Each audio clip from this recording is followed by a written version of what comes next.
Então vamos lá. 8:2. Todos acharam? Assim diz o Senhor: eu te coloquei no deserto para saber o que existia em seu coração. Vou ler de novo. Assim diz o Senhor. É quem que está falando, irmãos? Quem é que está falando? O próprio Deus. Eu te coloquei no deserto para saber o que existia no seu coração. Irmãos, Deus enxerga, eu vou tentar resumir. Deus enxerga além de nós. A sua visão, ela não se limita num período, olha aqui. A sua visão não se limita num período apenas. A nossa visão é completamente limitada. As nossas vidas, por seres humanos, ainda vestido a roupa de Adão, a nossa visão é curta, é medíocre.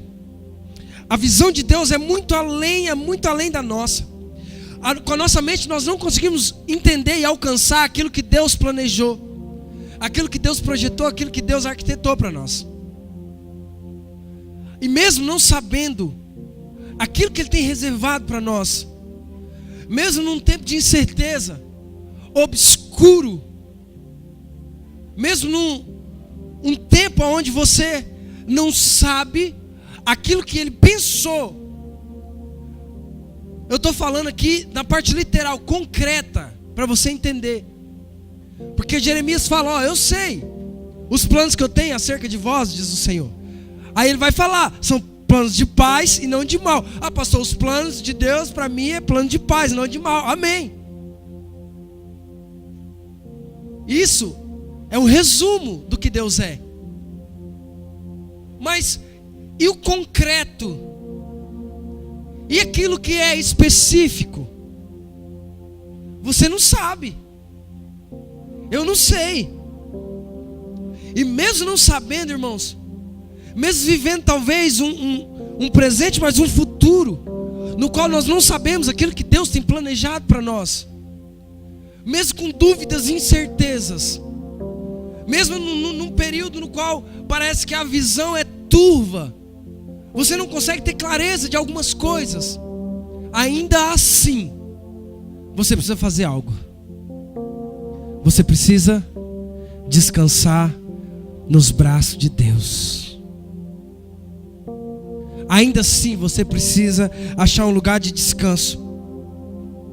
Não é difícil nós pegarmos questionando, fazendo perguntas sobre aquilo ou aquilo outro,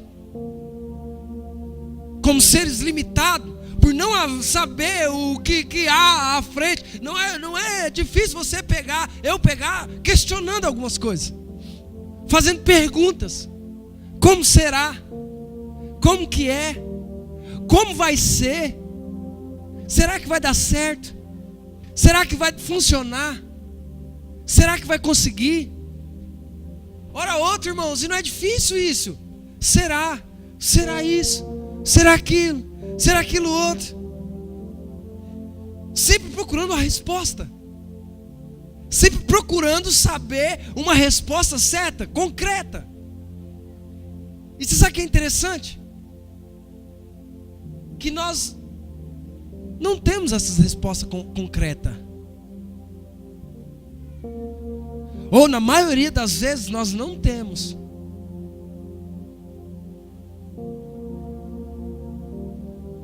Uma coisa é você ter convicção.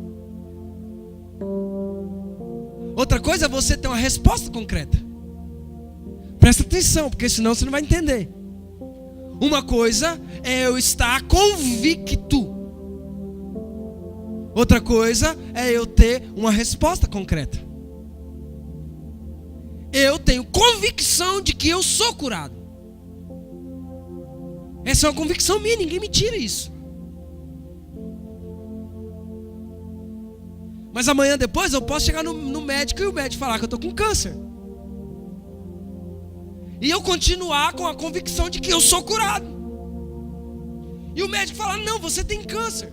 Eu vou falar: não, eu sou curado. Eu falo: não, mas você tem câncer. E se eu, irmãos, olha aqui, se eu não me agarrar na palavra de Deus, se eu não me agarrar naquilo que Deus falou para mim, se eu não me agarrar naquilo que Deus é, sabe o que vai acontecer comigo? Daqui um pouco eu vou começar a falar: rapaz, eu acho que o médico estava certo. Eu já comecei a sentir as dores. E não é que você não vai sentir as dores, você vai sentir as dores, mas ainda sentindo as dores, você vai estar convicto que você é curado. Eu estou falando de fé, amém? Mas olha só, aí ficamos o quê? Agoniados, angustiados, perplexos, querendo ter respostas concretas, querendo buscar algo concreto, mas eu não estou conseguindo enxergar nada direito. Eu não sei se o que o futuro me reserva. Aí começamos, irmão, a ficar ansiosos, perplexos. Aí nós fazemos perguntas simples como: por que isso aconteceu comigo? Por que ele fez isso? Por que ela fez isso? Por quê? Por quê? Por quê? Por quê? Você vai se enchendo de perguntas, se enchendo de perguntas, se enchendo de perguntas, se enchendo de perguntas. Daqui a um pouco você se tornou um poço de perguntas. E perguntas sem respostas. Você quer ver?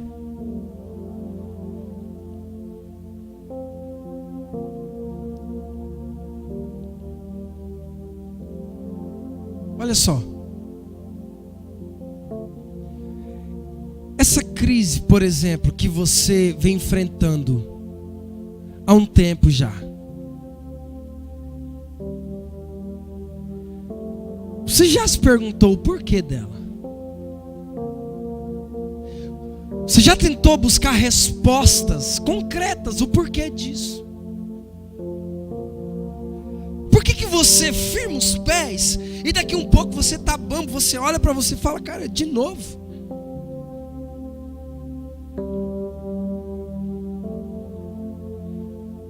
Eu passei um período da minha vida, e foi um dos períodos mais difíceis que eu já vivi. Olha aqui, foi um dos períodos mais difíceis que eu vivi como ser humano, como pessoa, eu com a minha família,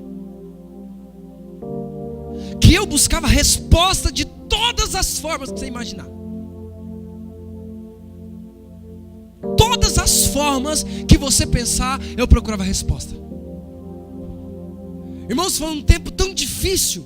Talvez você vai identificar aí com você. Mas foi um período tão incerto e tão turvo que eu não tinha força para levantar da minha cama e colocar os pés no chão. Pastor, mas tu não é da fé? Eu sou da fé do pé rachado, irmão. De colocar a mão de botijão de gás acabado e o gás voltar a funcionar. Eu sou da fé de acabar a gasolina. Assim, ó, eu meter o pé no acelerador e vamos, carro anda, agora não, e o carro começa a andar 80 km de terra de chão. Mas eu não ter força de colocar o pé no chão para recomeçar uma vida. Você sabe quando você perde? Olha aqui, eu vou falar da forma literal para você se identificar aí. Você sabe quando você perde as forças do seu corpo? Quando os seus nervos estão dilatados, quando parece que os seus nervos, eu estou falando de anatomia mesmo, corpo aqui, ó. Quando o seu corpo parece que não responde mais, não funciona, você não tem capacidade, sanidade mental para colocar o pé no chão e falar: cara, eu vou ver como é que está lá fora. É, negão, eu já tive assim. E eu ficava louco. Não, eu vou falar com fulano porque talvez o problema, talvez foi o ciclano. Eu não achava resposta. No outro eu falava assim: não, porque você não pode fazer isso comigo, porque eu não fiz isso aí.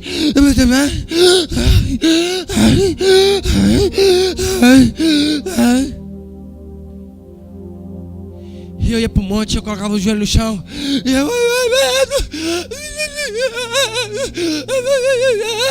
eu queria por tudo uma resposta. Todas as formas. Eu não tinha.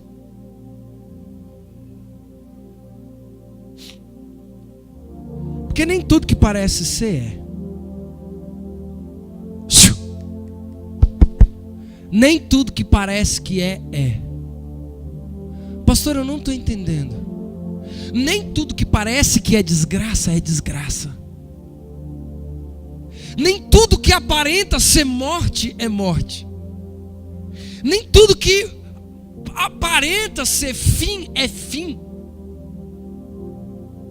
Por que você está falando isso, pastor? Olha para a vida de Judas e da vida de Pedro. Faça uma comparação entre os dois.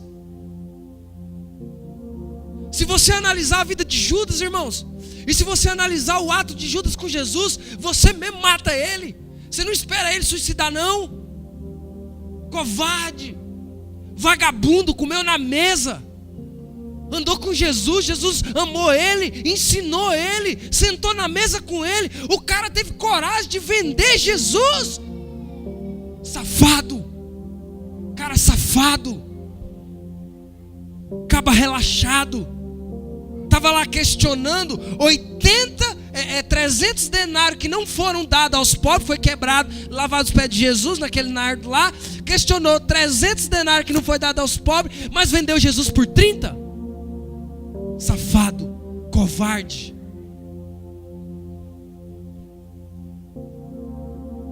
Se você for analisar Jesus, você mata ele. E se você for analisar a vida de Pedro, você vai falar: Santo Pedro, homem de Deus, não queria matar Jesus, tadinho.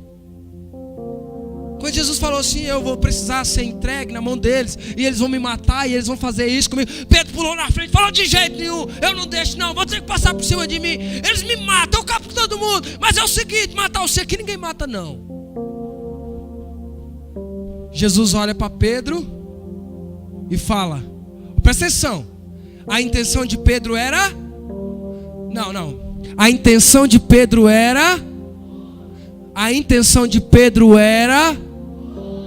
Era boa, ele não queria que Jesus morresse, aí é amigo dele, ele vai deixar o amigo dele morrer. A intenção de Pedro era... Aí Jesus vira para ele e fala assim: aparta-te dele e de mim, Satanás. A intenção era boa.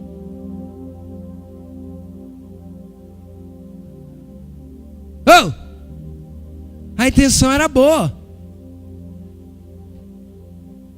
Mas sabe o que estava acontecendo? Estava tirando Jesus da cruz.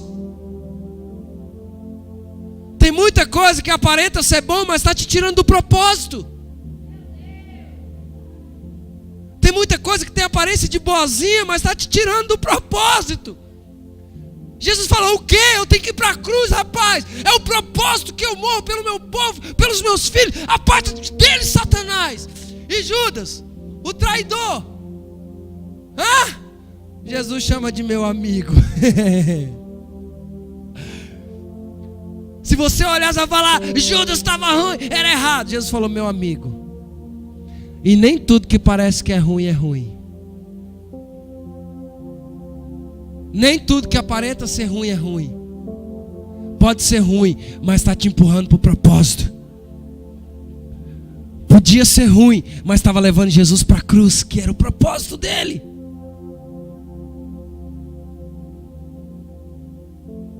E você sabe quando eu vim entender o período da minha vida? Quando eu tive a revelação disso. Disso o que, pastor? Que nem tudo que parece ser ruim é ruim.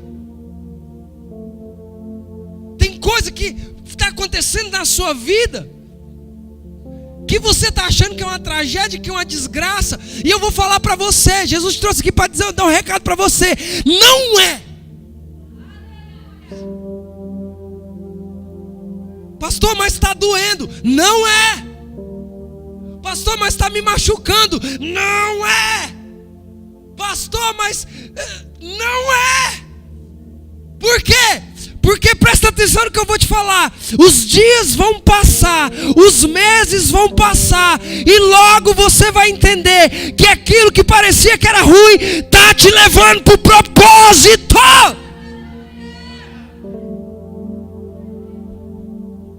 Não tenha medo das coisas ruins, tenha medo das coisas boas.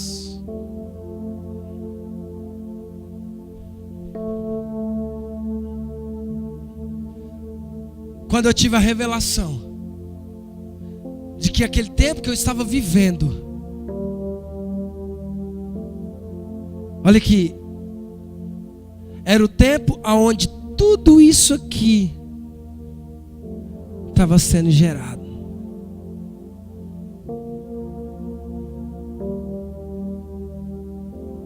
Você sabe quando as coisas são geradas? Não é no tempo de bonança, é no tempo de tribulação. E agora, no decorrer dessa ministração, você vai entender algumas coisas. Você vai ter algumas respostas que você precisa, porque você não estava conseguindo lidar com isso. Você estava achando que era levante de alguém. Pastor, alguém se levantou contra mim, querendo me acabar, querendo acabar com o meu chamado, com o meu ministério. Coitado, o que eles não estão entendendo é que ele está te levando para o propósito.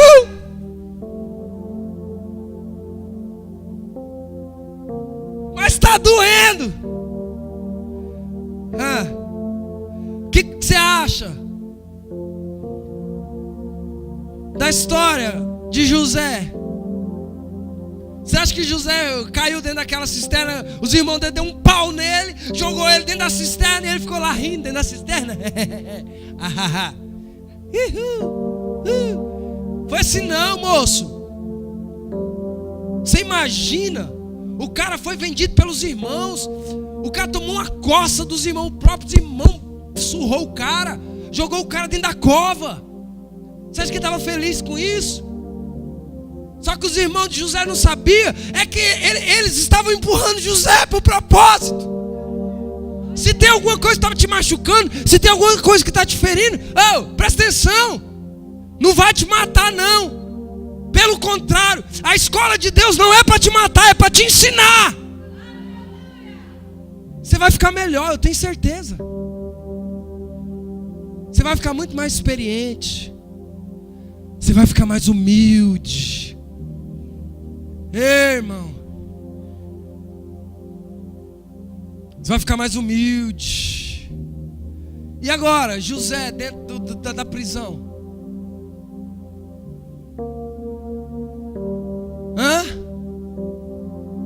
Mais uma vez.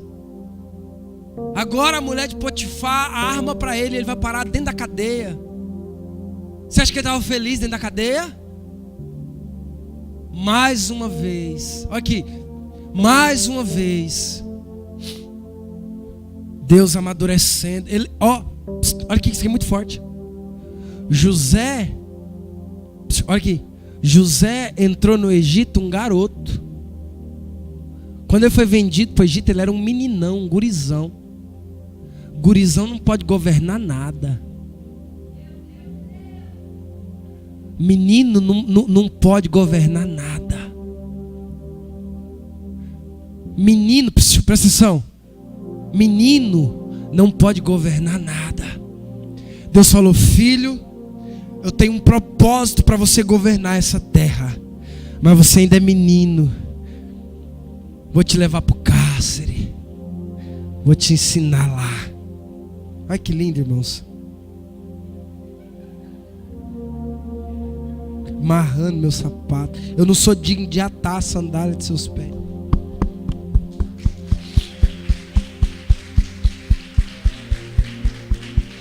Obrigado, pastor. Deus teve que amadurecer José lá no cárcere. José depois se tornou o governador do Egito, mas primeiro ele teve que passar pelos processos.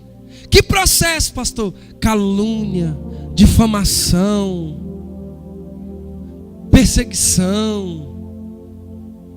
Mas eu quero ser usado por Deus, pastor. Só que eu não aguento isso aí. Tadinho. Deus vai amassar você.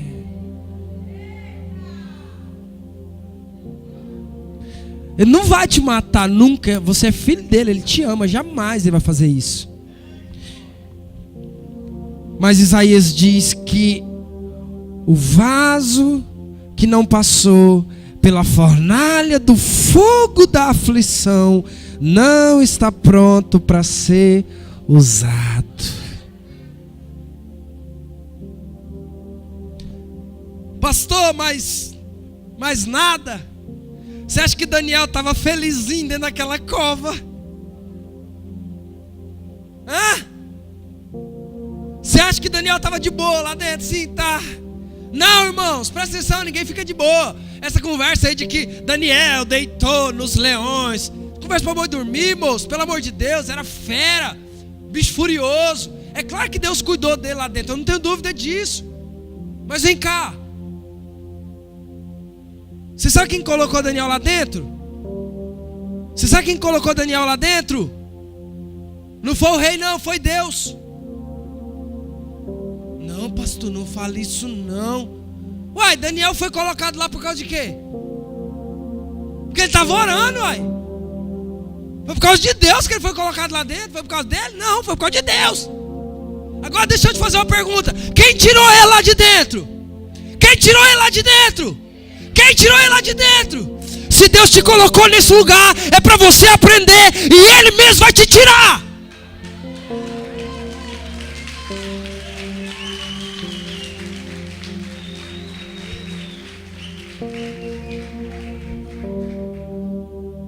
Pedro foi preso por causa de quê? Pedro foi preso por causa de quê?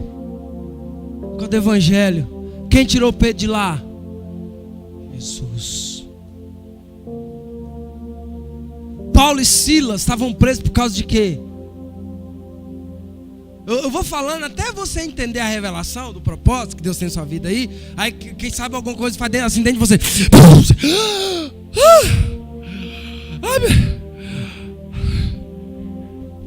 Já fez aí? Já aconteceu com alguma pessoa aí? Já aconteceu? Paulo e Silas foi preso, sabe por quê? Por causa de Cristo. Mas quem tirou eles lá dentro? Sempre que Deus te levar para algum lugar é porque Ele quer te ensinar alguma coisa.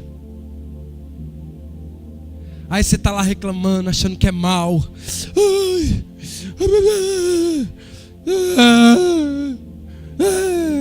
Deus está falando, bobinho. Eu te coloquei no deserto para conhecer o seu coração.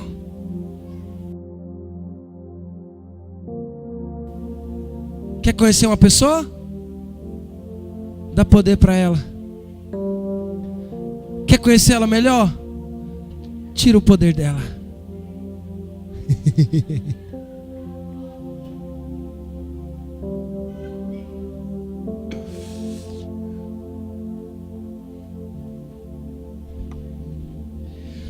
Quando Beltesazar começou a governar, toda vez que troca, presta atenção que eu já vou terminar. Quem quer ouvir isso aqui faz assim, porque senão eu vou ficar agoniado achando que você está querendo ir embora. A palavra fala que toda vez que troca os governantes, troca também as leis. Quando troca de prefeito, troca a gestão. Toda aquela equipe que trabalhava com aquele prefeito sai e entra outra equipe daquele outro prefeito. Não é, pastor Diego? O Diego trabalha lá. Agora vem cá. Quando saiu Nabucodonosor, existia uma gestão ali. Você tem que ficar antenado isso aqui. Se você não ficar antenado isso aqui, você vai ter que assistir no YouTube depois, para você entender. Quando o rei Nabucodonosor morreu, o filho dele, Beltesazar, assumiu o trono. Todo mundo que os caldeus, os adivinhadores, todos aqueles que, os encantadores, todos aqueles que trabalhavam para Beltesazar, eles desapareceram do mapa. Perdão, para Nabucodonosor, eles desapareceram do mapa. Quando entrou Beltesazar, era outra galera, era uma outra equipe. Quem era grandão já não era grandão mais. Quem era o bichão já não era mais. Quem era chefe já não era mais. Por que, pastor, que você está falando isso? Porque se você for ler a sua Bíblia em Daniel no capítulo 5, você vai ver isso. Como que você vai ver isso? Quando a mão escreve lá na parede, Mene, Mene, Tekel, Ufarsim, você vê que o Beltesazar, ele fica louco, agoniado. Ele fica querendo saber o que estava escrito lá. A palavra fala que ele perturbou o coração dele, os joelhos dele batiam no outro, os ombros dele relaxou, ele ficou inquieto, ele estava com medo. Então, olha aqui, ele falou assim: então agora quem entra na minha presença? Os caldeus, os adivinhadores, isso, aquilo, entra todo mundo aqui, traz esses macumbeiros tudo para cá. Aí a palavra fala que nenhum deles conseguiu decifrar o que estava escrito. Porque o rei falou: aquele que conseguir decifrar o que está escrito, eu vou colocar uma cadeia de ouro em seu pescoço, e no meu reino será o terceiro dominador, ou governador. E entrava um, não sei, e entrava o outro, não sei. O rei ficou louco, maluco. A rainha lembrou, falou: ei, ainda existe um. Não, eu lembro que na época do seu pai, na época do rei Nabucodonosor, seu pai, tinha um cara aqui que ele era demais. Ele resolvia enigma, ele desvendava sonhos, ele era chefe. O seu pai constituiu ele chefe dos sábios. Nele havia o espírito dos deuses santos. Presta atenção. O rei não sabia quem era Daniel, não conhecia quem era Daniel. Ou seja, Daniel um dia foi o chefe, o cara. Tudo que ia resolver no palácio, concernente a sabedoria, a mitologia ou qualquer outra coisa, chama Daniel que ele resolve isso aí. Tive um sonho, chama Daniel. Apareceu um enigma, chama Daniel. Chama Daniel, eu sou o Senhor. Presta atenção. Só que agora o rei estava com um problema. E cadê Daniel? O rei nem sabia quem era. Você sabe o que eu aprendo com isso? Que Daniel foi totalmente tirado, esquecido. Totalmente esquecido. O rei entrou, era uma outra gestão, nem sabia quem era Daniel. Ele falou: tem esse cara aqui? Tem, mas eu não sei, eu não conheço. Chama ele lá para mim. Presta atenção. Aí quando Daniel é introduzido na presença do rei, eu já vou terminar. Quando Daniel é introduzido, eu não sei porque que eu entrei nisso aqui, mas eu preciso falar. Quando Daniel é introduzido na presença do rei, o rei pergunta para ele bem assim: Dri, é você aquele Daniel dos cativos de Judá, que o meu pai, o rei Nabucodonosor, constituiu você como chefe, como líder, etc. É você? Aquele Daniel é você? Eu vou traduzir a pergunta do rei. O rei estava perguntando para Daniel assim: Daniel, eu sei que você foi esquecido. Daniel, eu sei que aqui ninguém lembra mais de você.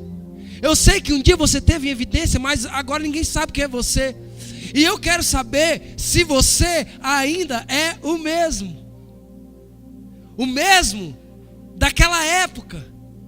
Se você ainda tem o Espírito dos deuses santos em você. Você sabe por quê, irmãos? Porque operar em Deus, quando você está em evidência, é muito fácil. Ser o cara quando você tem um vídeo na internet, é muito fácil. Ser apaixonado por Jesus, quando você está aqui no altar em evidência, é muito fácil. Eu quero ver, olha aqui, eu quero ver quando o chicote começa a estralar nas suas costas. E que aí ninguém sabe mais quem você é. Que aí você não é lembrado mais.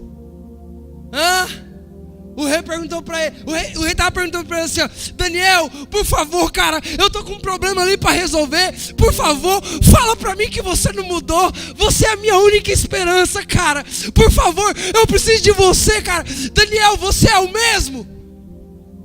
Daniel olhando para ele assim. Por que eu mudaria? Só porque eu não estou em evidência mais? Por que você achou que o meu coração não seria mais reto e temente ao Senhor, ao meu Deus? Só porque eu não sou mais famosinho aqui no reino? E outra coisa, os seus presentes, as suas dádivas, fica para você.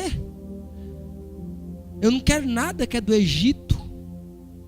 Nem a comida do Egito que seu pai me deu eu não quis comer. Seu avô me deu eu não quis comer. Eu não me contamino com essa porcaria. Se você está querendo saber se eu sou o mesmo, eu sou o mesmo. E eu vou ler. E eu vou fazer você saber a interpretação. Sabe o que eu aprendo com isso aqui? Que há muitas pessoas, irmãos, porque elas são tiradas de evidência,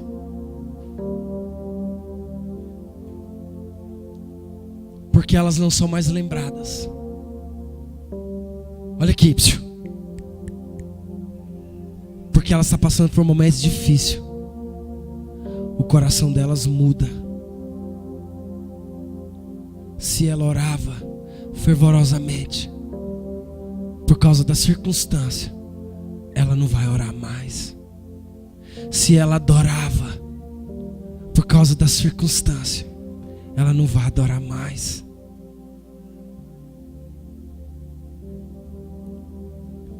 Ei, o Senhor te levou para o deserto para conhecer o seu coração.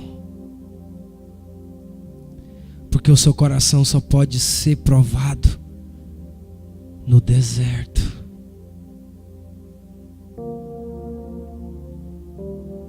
Você é bonzinho demais quando tudo está bem.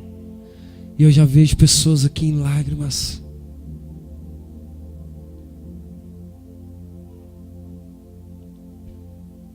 Deus não quer que você morra aí. Ele está apenas conhecendo quem você é. Ah, pastor, mas Deus já sabe quem eu sou. Mas Ele quer saber como que você vai proceder nos dias maus. Você sabe por quê? Porque eu passei, Douglas, por uns dias muito mal, cara. E eu não estou imune a isso não. Eu vou passar muito ainda. Mas quem estava comigo e quem andava comigo na época nunca viu eu murmurando, nunca viu eu abandonando o altar, nunca viu eu questionando nada. Você sabe por quê? Por quê, pastor? Porque o Senhor é bom, o Senhor é forte? Não. Quase falei agora igual o Rafa, eu sou uma. Não. É porque eu descobri quem eu sou. E eu descobri também que a circunstância à minha volta não dita quem eu sou. Aquilo que os meus olhos veem não é a ótica real daquilo que eu sou. Porque enquanto tinha dedos apontados para mim, me julgando, havia uma mão estendida dos céus falando: filho, aguenta firme, porque você vai ver o que eu vou fazer.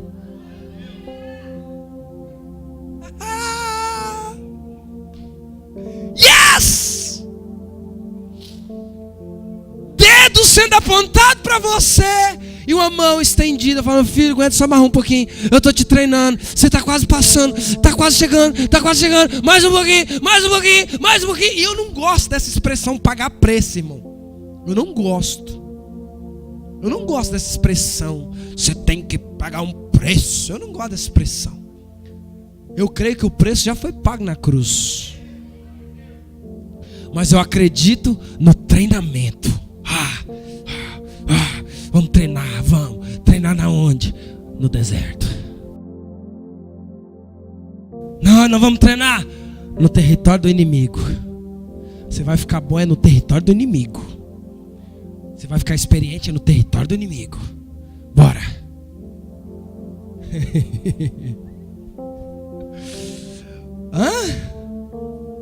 Pastor, por que eu passei por tudo então? Bota tomar a ceia.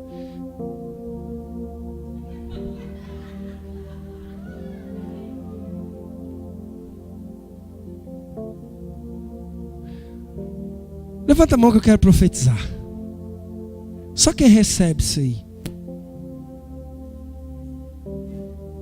Vocês confiam mesmo naquilo que eu vou falar, hein? Nem a altura, nem a profundidade, nem o medo, nem o porvir, nem isso, nem aquilo, nem a doença, nem a guerra, nem isso, e nem aquilo, e nem aquilo.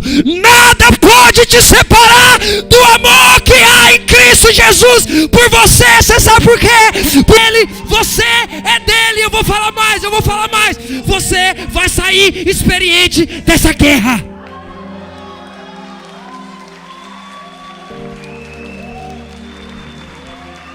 Nada vai te separar do amor dele.